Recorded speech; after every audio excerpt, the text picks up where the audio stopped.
The stones have Giant Viking spoken. loved The Maylord ritual the must be bride before completed she tonight. came. No, What wait. happened at Feast left There her must be frozen. another way to save him. At the edge of the fjord, a solitary ship creaked against the icy waves, its sails torn yet defiant. On board, a young woman named Ira clutched her cloak around her, shivering despite the thick layers of wool. Her journey had been long, taking her from a land she had always known into a world of icy mountains, roaring fires, and whispers of old curses. Ira's heart pounded as she gazed at the towering longhouses of Haldor's village. Smoke curled from their chimneys, and the wind carried the faint sounds of a feast being prepared. She had heard tales of Haldor, the giant Viking lord who ruled these lands with strength and authority. Stories of his size, courage, and fierce temper were known even in her distant home. Yet there were also whispers of sorrow in his eyes, of nights spent alone beneath the auroras, dreaming of a life he could never touch. Ira's steps on the dock were hesitant. Her hands tightened around the straps of her satchel, filled with gifts for her betrothed. Gifts of silk, herbs, and carved trinkets from her homeland, each meant to show respect, to show hope. She had been sent not just as a bride, but as a bridge between distant lands, a promise of peace between her people and Haldor's clan. The harbor was alive with motion. Villagers hurried to and fro, carrying barrels of fish and firewood. Children darted between the legs of the adults, their laughter echoing across the frozen water. Yet despite the activity, a strange hush fell when Haldor appeared. He emerged from the longhouse, taller and broader than any man Ira had ever seen. His hair, dark as storm clouds, fell to his shoulders, and his eyes were the color of deep ice. Even from a distance, she could see the tension in his jaw, the weight of expectation pressing down on him like a crown he had never asked for. When Haldor noticed Ira on the dock, he stopped. The world seemed to pause. A faint shiver ran down his spine, not from the cold but from recognition, as if he had been waiting for her in some secret part of his soul. He walked toward her, each step measured, powerful, yet strangely hesitant. "Ira," he said, his voice deep, carrying over the wind. "You have come." "Yes," Ira replied, bowing slightly. Her words were polite, careful. "I have traveled far to meet you, my lord." Haldor nodded, his gaze never leaving hers. He extended a large, calloused hand. "Then you are welcome here. This is your home now, as it will be mine to share with you." Ira took his hand, surprised by its warmth. Despite his size and strength, there was a gentleness beneath his exterior, a sense of care that made her pulse quicken. She had imagined him in many ways before meeting him, fierce, proud, even cruel. But now, in his presence, she felt a mix of fear and fascination, a pull she could not resist. The villagers watched silently as Haldor led Ira toward the longhouse. Inside, the air was thick with the scent of roasted meat and spiced mead. Torches flickered along the walls, casting dancing shadows that seemed almost alive. Long tables were laid with silver plates, carved cups, and the golden glint of cutlery. The sound of laughter and song echoed through the hall, but it was tempered with a sense of caution, as if everyone knew something unspoken hung in the air. Haldor seated Ira at his side, and for a moment the feast seemed ordinary, even welcoming. But the moment she placed her hands on the carved wooden table, a chill ran through her fingers. It was subtle, almost imperceptible, but enough to make her look up at Haldor. His eyes narrowed slightly, as if he too had felt the touch of something unseen. "You feel it?" he asked softly, leaning close so only she could hear. Ira nodded. "Something strange, something old." Haldor's lips pressed into a thin line. "This hall has held many feasts, many families, and many secrets. Some are best left untouched. But some, they will not remain silent." As the feast began, Ira observed her surroundings carefully. She noticed the golden relics on the table, small charms and carvings that seemed out of place amidst the simple wooden plates. She caught the flicker of fear in a servant's eyes when they passed by the relics. The whispers of an old curse had not been exaggerated, she realized. This place was alive with history, power, and danger. Haldor spoke little, but every word carried weight. When he raised his cup, the hall quieted, and even the flames seemed to bow to his presence. "We gather to honor this alliance," he said, "to welcome what is new and to respect what has come before." The toast was made, and the hall erupted in laughter and clinking cups. Yet Ira could not shake the unease creeping up her spine. Something in the shadows moved differently, as if it had its own intent. And then, just as the first song began, a black raven appeared at the edge of the longhouse window, its beady eyes fixed on her. Ira froze. The bird's gaze was unnerving, almost knowing. She felt a sudden weight on her chest, a tightening of her heart that made her lungs ache. Haldor noticed her hesitation and reached for her hand again.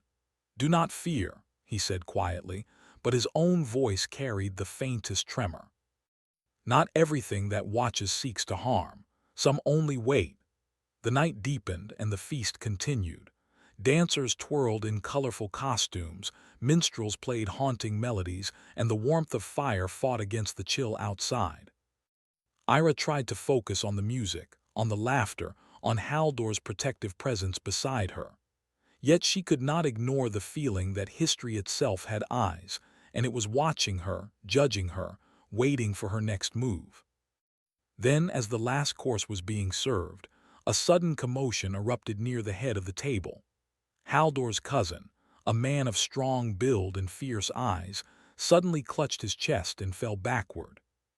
The golden relic on the table, a small carved figure, had shifted under the touch of his hand. Gasps filled the hall and Ira's breath caught in her throat. Haldor rose immediately, towering over the hall, his presence commanding attention. "Move back," he shouted. "Give him space." Servants rushed to help, but the man's eyes were wide with terror, and his lips moved as if trying to speak words that could not form. Ira felt a cold sweat on her brow. The stories of curses, of restless spirits and dark magic, were no longer distant tales. They were here, tangible and deadly. Haldor knelt beside the fallen man, his hands steady and strong. "Stay with me," he said, his voice soft now, filled with urgency. "Do not let the fear take you." Ira watched, frozen. She wanted to help, to reach out, but fear held her in place. Her mind raced with questions she dared not speak aloud. Was this curse tied to her arrival? Was she somehow a part of the danger, or merely a witness to it? The black raven tapped its beak against the window again, as if mocking her hesitation. Ira swallowed hard, realizing that her journey was only beginning. This land, these people, and the man she was to marry were enmeshed in a story far older and darker than she could have imagined. Haldor's gaze met hers across the hall, intense and unyielding. In that moment she understood something profound. He had longed for her before she came, imagined her in this place, and yet now that she was here, the reality was sharper, colder, and infinitely more dangerous. The fallen man stirred, coughing and weak, and Haldor helped him to a seat. The hall remained silent, the merriment stilled by fear and uncertainty. Ira felt a shiver that was not from the cold. It was the beginning of something that would change her life forever.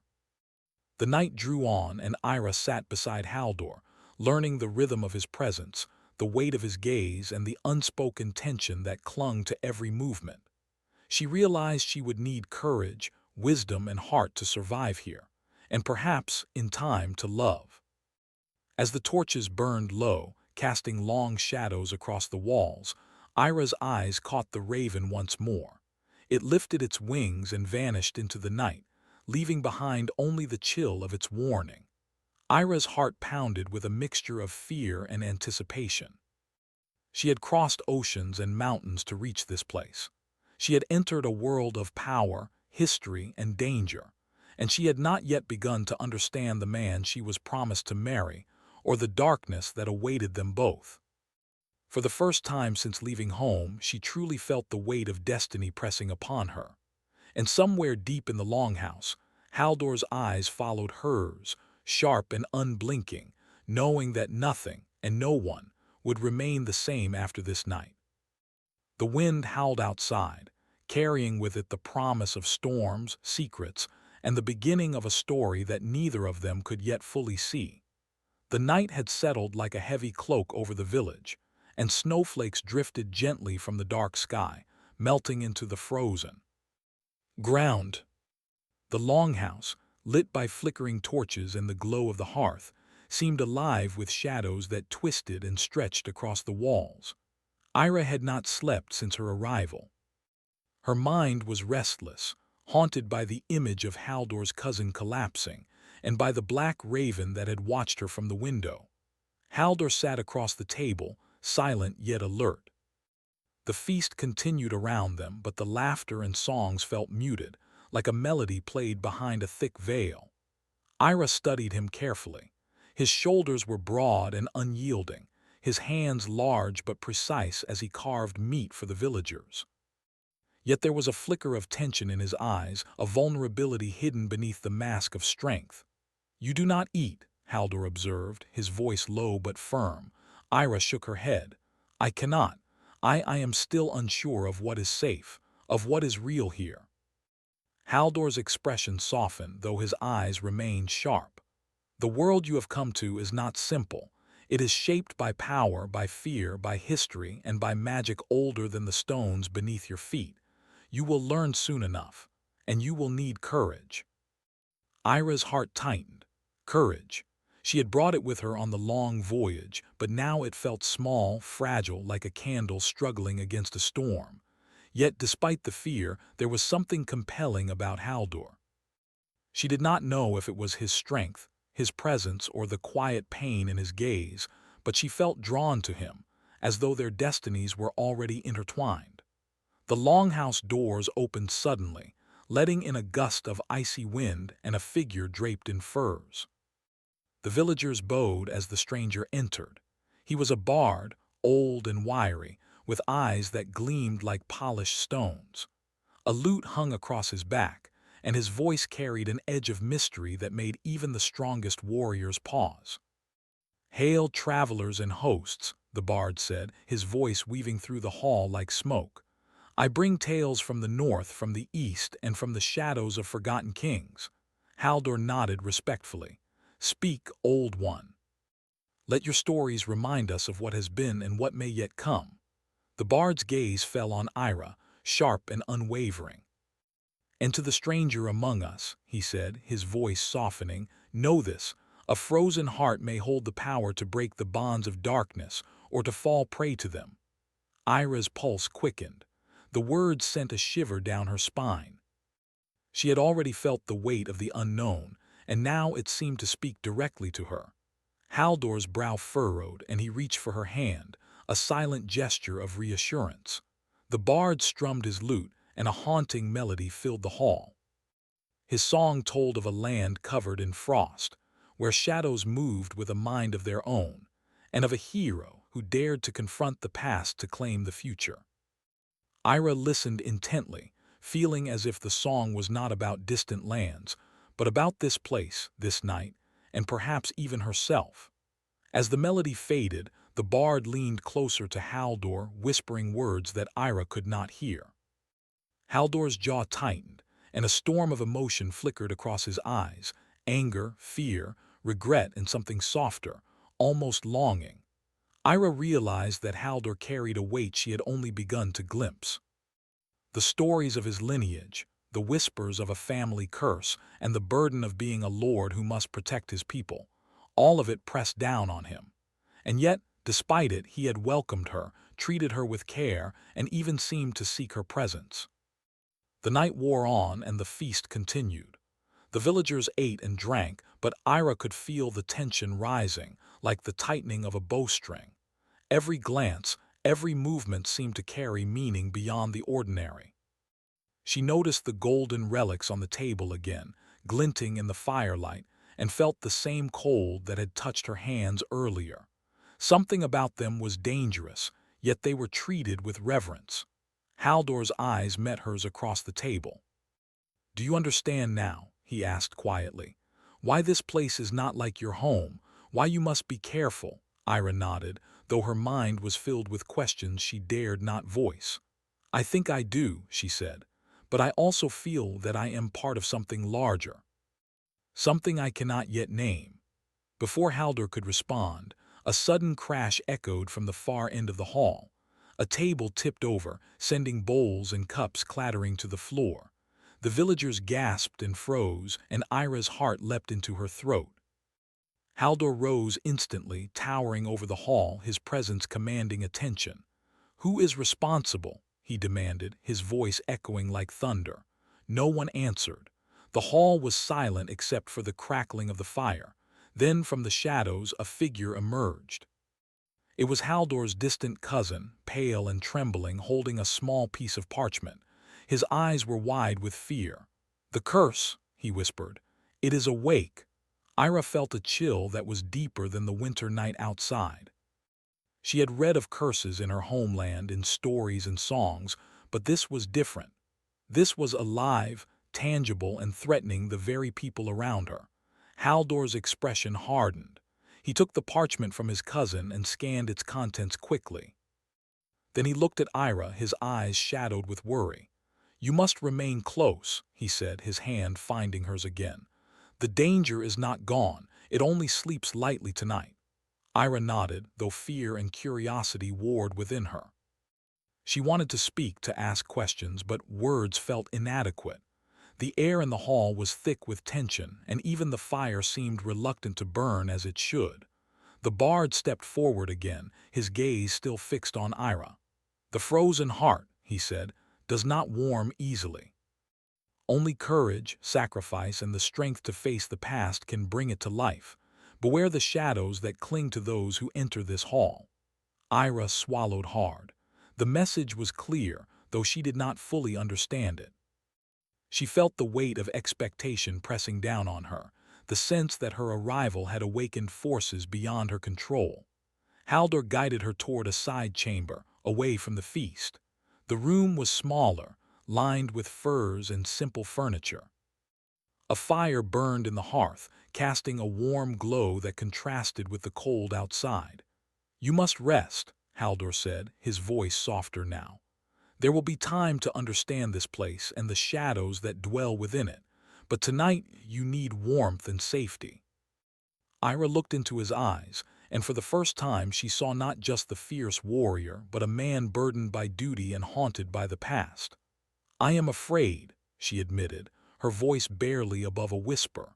Haldor nodded, a faint sadness passing through his expression. "So am I," he said, "but fear is not weakness. It is the beginning of courage. Remember that, Ira." They sat together in silence, the fire crackling between them. Outside, the wind howled and the snow fell steadily, as if the world itself were testing them. Ira felt a strange connection to Haldor, a bond that was both comforting and frightening. She did not know what the future held, but she sensed that their fates were now entwined. Hours passed, and the feast outside dwindled. Villagers drifted to their rooms, and the longhouse fell quiet except for the fire and the occasional creak of the wooden beams. Ira lay on a simple bed, her thoughts racing. She replayed the events of the night, the collapse of Haldor's cousin, the black raven, the bard's warning, and the strange pull she felt toward Haldor. Sleep finally claimed her, but her dreams were restless. Shadows moved in the corners of her vision, whispers floated through the cold air, and a sense of destiny pressed upon her heart. She dreamed of ice and fire, of a man she barely knew yet felt she had always known, and of a path that would test her courage and strength in ways she could not yet imagine. Morning came slowly, pale and cold. The first rays of sunlight reflected off the snow, casting long shadows across the fjord.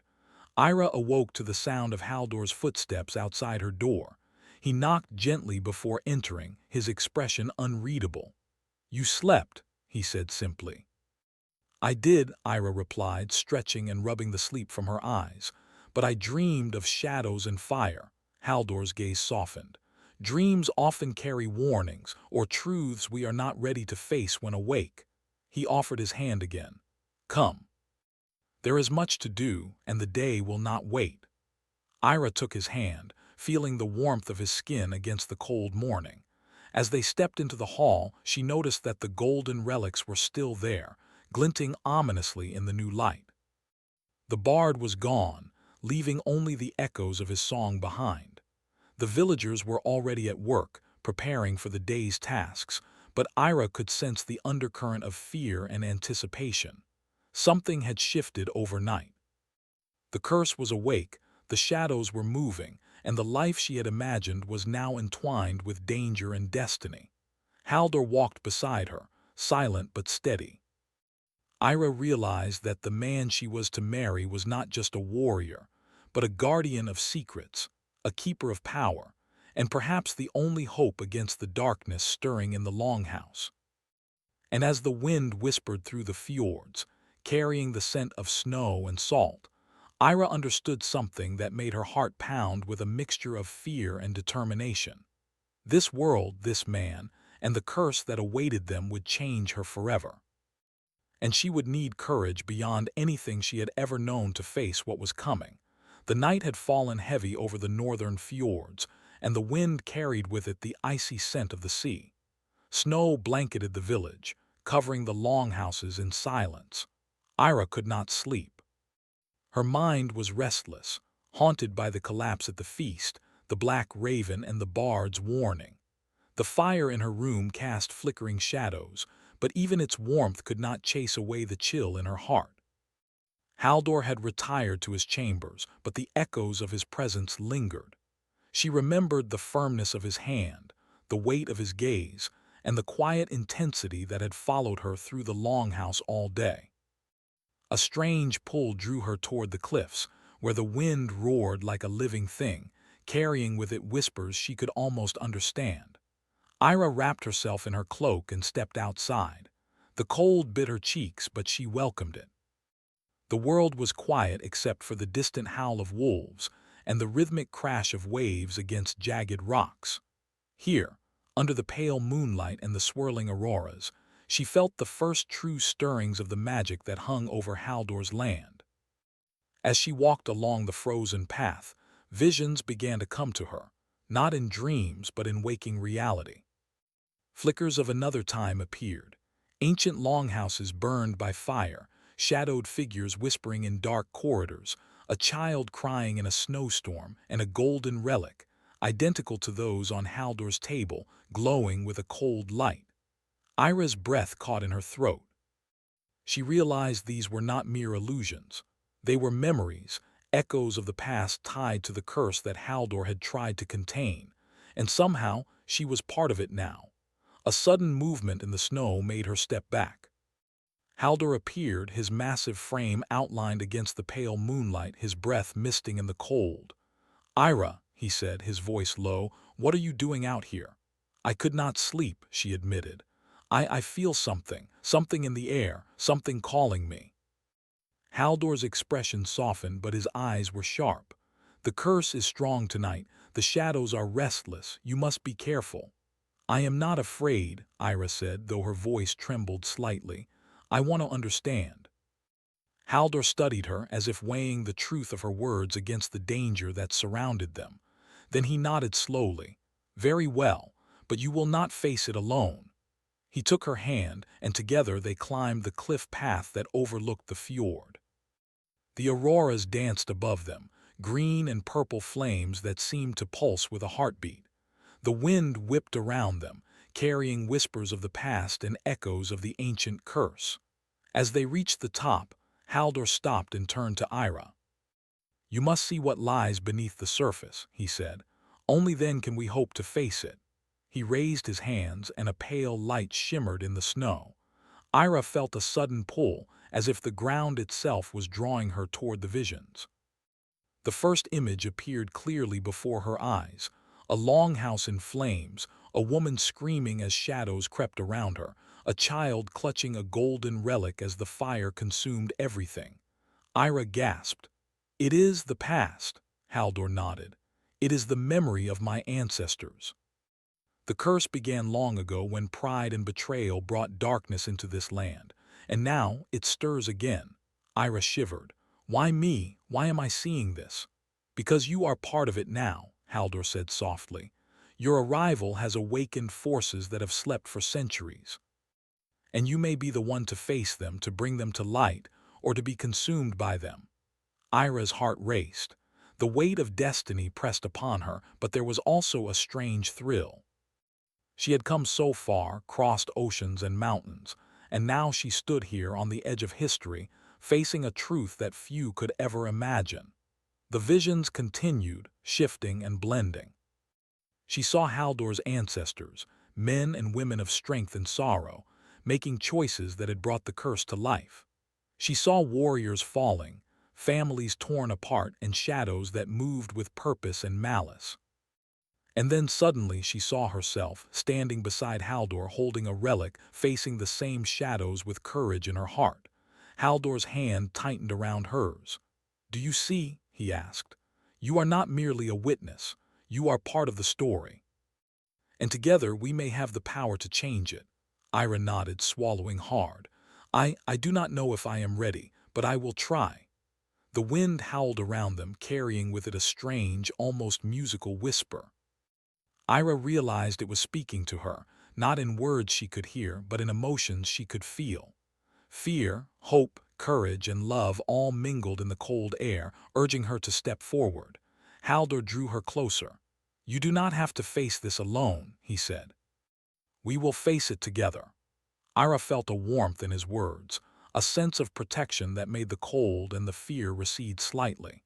Yet even as she clung to him, she knew that the challenges ahead would test them both, in ways that neither had imagined.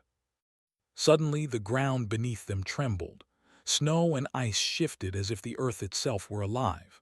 A shadow moved at the edge of the cliff, darker than night, with eyes that glowed like embers. Ira's breath caught. She had read of spirits and shadows in old tales, but this was real. It was close, watching, waiting. Haldor stepped in front of her, his massive form a barrier between her and the darkness. "Do not move," he commanded, his voice firm. "It is testing us." The shadow advanced, swirling around them, whispering words in a language Ira did not understand. She felt a coldness seep into her bones, a freezing that went beyond the winter air. Her hands trembled and she could not speak. Haldor reached out, placing his hand on the relic he wore around his neck. A soft light emanated from it, pushing back against the shadow. The cold receded slightly, and the whispering voices grew fainter. "You must focus," Haldor said, his eyes locking onto hers.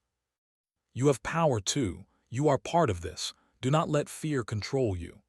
Ira closed her eyes and took a deep breath. She pictured the visions she had seen, the courage she had felt, and the connection she had with Haldor. Slowly she felt warmth return to her hands, her heart, her very being. She opened her eyes, and for the first time she met the shadow with her own strength. The shadow hesitated, recoiling from the light and the courage radiating from her. Haldor smiled faintly. "Good. That is the beginning."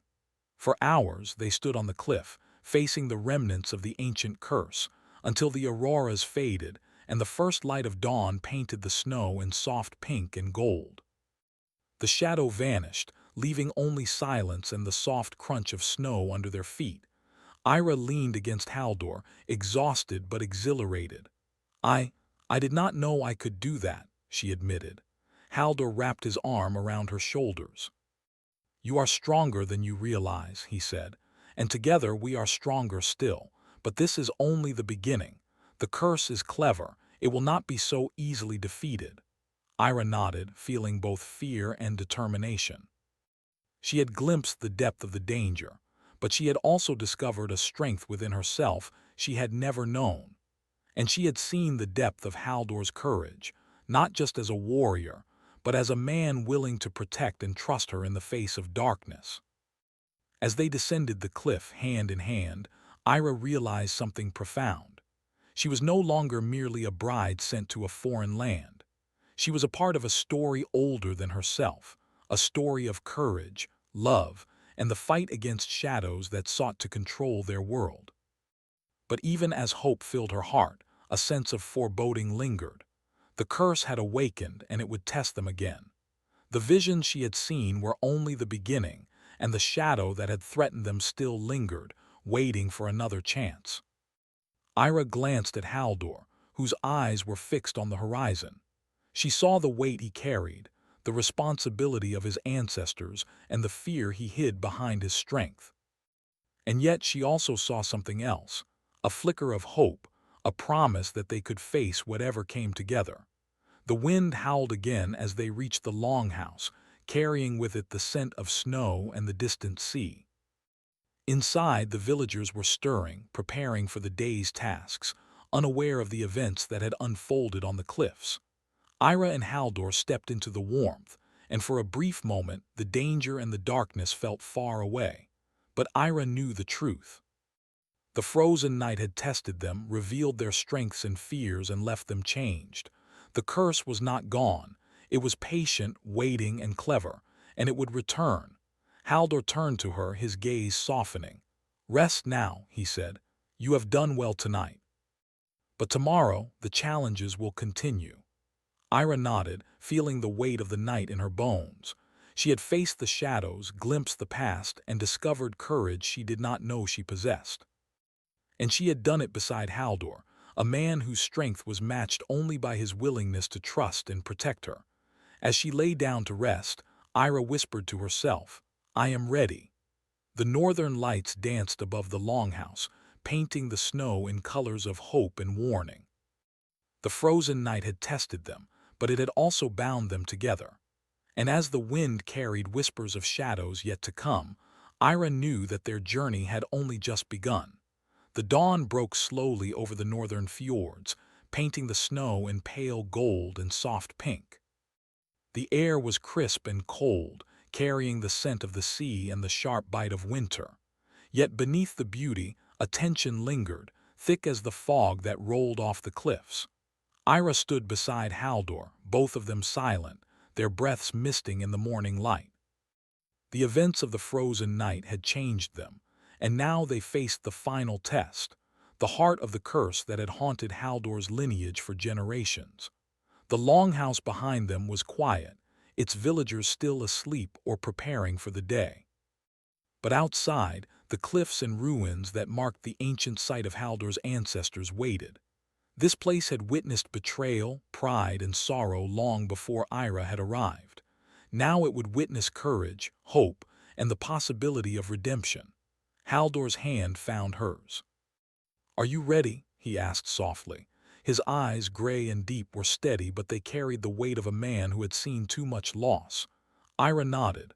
"I am, I have to be, for you, for them, and for myself." Together they stepped toward the ruins, ancient stones worn smooth by centuries of wind and snow. The air seemed to hum with energy, and Ira felt the magic of the place pressing against her senses. Shadows lingered between the stones, twisting like living things. But she did not falter. She drew strength from Haldor's presence and from the courage she had discovered within herself on the cliffs the night before. At the center of the ruins lay the source of the curse, a large stone pedestal, carved with runes that glowed faintly in the morning light. Upon it rested a relic, a golden figure shaped like a bird, its wings froze in mid-flight. Ira recognized it instantly. It was the same type of relic that had caused the collapse at the feast, the same that had whispered warnings through the bard's song. Haldor stepped forward, placing his hands on the pedestal. "This has held our ancestors' pride and our family's shame," he said. "It has cursed us with fear and death, and it will do so no longer." Ira placed her hands beside his, feeling the cold of the stone beneath her fingers. A shiver ran through her body, but it was not from the chill. It was from the energy that pulsed from the relic, alive with ancient sorrow and fury. "Together," she said, her voice firm despite the tremor in her chest. "We can end this. We have to face it together." Haldor nodded. He raised his voice, calling the names of his ancestors, acknowledging both their strength and their mistakes. The wind howled in response, carrying the sound over the fjords, and the relic glowed brighter, pulsing like a heartbeat. Shadows began to rise from the ground, twisting and forming shapes of men and women who had lived and died long ago. Ira gasped. The visions of the past returned, more vivid than ever. She saw the longhouses burned by fire, the families torn apart, the betrayals that had sparked the curse. And she saw Haldor's face in each vision, strong yet burdened, a man who had inherited both the power and the sorrow of generations. The shadows advanced, but Ira did not flinch. She drew on the courage she had discovered within herself, the bond she shared with Haldor, and the hope that their love and trust could counter the darkness. Haldor stepped closer to her, his hand firm on her shoulder. "Do not fear," he said. "We are stronger than this. Together we are more than the shadows that haunt us." Ira took a deep breath, centering herself. She reached out, touching the relic. A wave of cold surged through her body, but she held firm, focusing on the warmth of her heart, on Haldor beside her, and on the courage that had guided her through the frozen night. The shadows recoiled at her touch, as if they feared the light and strength she carried. Haldor placed his hand on hers, and together they channeled their determination into the relic. The glow intensified, and the air vibrated with power. The past and present collided, and for a moment, time itself seemed to pause. A figure emerged from the shadows, a spectral image of Haldor's first ancestor, the one whose pride had begun the curse centuries ago. His eyes were cold and accusing. "Who are you to challenge what has lasted generations?" the spirit demanded. Ira stood tall. "I am Ira, and I am here to end the suffering your pride has caused. We will not live in fear any longer." Haldor's voice joined hers. "And I, Haldor, claim the strength to face our past. I will not allow fear and sorrow to define us. The curse ends today." The spirit hesitated, and the shadows flickered uncertainly. The relic pulsed one final time, and then a brilliant light erupted from it, bright enough to make Ira shield her eyes. When the light faded, the shadows were gone, the ruins were still, and the relic lay inert, a simple stone bird frozen in time, no longer holding power over the living. Ira sank to her knees, exhausted, her hands trembling. Haldor knelt beside her, pulling her into his arms. "You did it," he whispered, his voice filled with awe and relief. "We did it." Ira leaned against him, feeling the warmth of his embrace and the strength of his presence. Tears slipped down her cheeks, not of sorrow, but of release. The weight that had pressed on their hearts for generations was gone, and in its place was a sense of freedom, hope, and a bond stronger than anything she had known. The sun climbed higher, casting golden light over the fjords. Snow sparkled like diamonds, and the wind no longer carried the whispers of the past. The village below stirred, unaware of the battle that had been fought above them, but the air itself seemed lighter, freer, as if the land itself had been healed. Haldor looked down at Ira, his gray eyes soft and full of emotion. "You were brave," he said, "more than I could have imagined." Ira smiled faintly, though exhaustion weighed her down. "And you," she replied, "have more heart than I knew. The strength to face not only the curse but yourself." They stood together, hand in hand, overlooking the fjord. The cliffs rose sharply beside them, the waves crashed against the rocks below, and the auroras still lingered faintly in the sky, a reminder of the magic that had touched their lives. Ira felt a sense of peace, yet also anticipation. Their journey was not over. The curse was ended, yes, but the world held other challenges, other dangers, and other stories that would test them. But for the first time, she knew they could face them together. Haldor pulled her close, resting his forehead against hers. "We have survived the past," he said softly, "and we will face the future, together." Ira nodded, feeling the truth in his words. Her heart no longer carried the fear and uncertainty that had haunted her arrival. Instead, it held hope, courage, and the bond of love that had grown through danger, darkness, and discovery. They walked back to the village, the snow crunching beneath their boots, the light of dawn guiding their way. Villagers emerged from their homes, seeing them return together, hands clasped, faces glowing with determination. Though they did not understand the events above, they sensed a change, a shift in the air, a promise of a brighter day. In the longhouse, Haldor and Ira stood side by side, looking out over the fjords. The fire in the hearth crackled, shadows danced, but no longer with menace. The past had been faced, the curse had been broken, and a new chapter had begun. Ira turned to Haldor, a small smile on her lips. "We have done it," she said, her voice soft but full of wonder. Haldor took her hand, lifting it to his lips. "Yes," he said, "and we will continue to do it. Whatever comes next, we face it together." The sun climbed higher, the fjords glistened, and the northern wind carried with it a sense of renewal. The frozen night had tested them, the shadows had challenged them, but they had emerged stronger, bonded, and unafraid.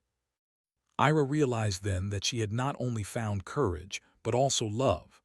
A love born of trust, of shared trials, and of the understanding that even in the darkest shadows, light could be found. And beside her, Haldor felt the same. A man who had longed for a partner, a companion, a brave heart to face the world with him, and had finally found her.